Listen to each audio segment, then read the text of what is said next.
રાજકોટ તાલુકા police station વિસ્તારમાં માવડી ગામના survey number 194માં સરકારી ખરાબાની જમીન જે ગોરધનભાઈ ઉકાભાઈ મેઘાણી દ્વારા સિટી લાઇટ પાર્ટી પ્લોટ બનાવી અને તેના આગળ તેણે ફોલ્ડિંગ દિવાલ બનાવી, ઇલેક્ટ્રિક રૂમ બનાવી, મોટર પાણીનો ટાંકો બનાવી, તેમજ પાર્કિંગ એરિયા બનાવી ગેરકાયદેસર કબજો કરેલ, જે બાબતે કલેક્ટર સાહેબની કમિટી દ્વારા લેન્ડ ગ્રેબિંગનો ગુનો દાખલ કરવા હુકમ કરતા તે આધારે રાજકોટ તાલુકા પોલીસ સ્ટેશનમાં મામલતદાર શ્રી દક્ષિણ વિભાગ નાઓ દ્વારા ફરિયાદ આપતા તે આરોપી વિરુદ્ધ ગુનો દાખલ કરી ગુજરાત જમીન પચાવી પાડવા અધિનિયમ 2020ની કલમ 4 અને 5 મુજબ ગુનો દાખલ કરી આરોપીને અટક કરવામાં આવેલ છે।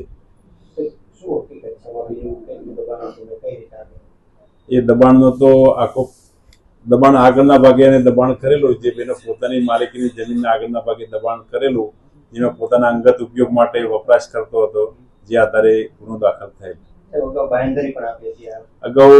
2023માં, 24માં અને 25માં પણ મામલતદાર શ્રી દ્વારા જમીન મહેસૂલ અધિનિયમ કલમ 61 મુજબ એને નોટિસ પાઠવવામાં આવી અને તેને પૂરેપૂરો સમય આપવામાં આવે આ બાબતે કે ભાઈ તમારે કોઈ આધાર પુરાવો હોય અથવા માલિકી હોય તો તે બાબતે સ્પષ્ટતા કરવી અથવા લેખિતમાં જવાબ રજૂ કરો, તે બાબતે પણ કોઈ જવાબ રજૂ કરેલ નથી અને ત્યારબાદ મામલતદાર શ્રી દક્ષિણ વિભાગ નાઓ દ્વારા લેન્ડ ગ્રેબિંગની ફરિયાદ કરવામાં આવેલ છે।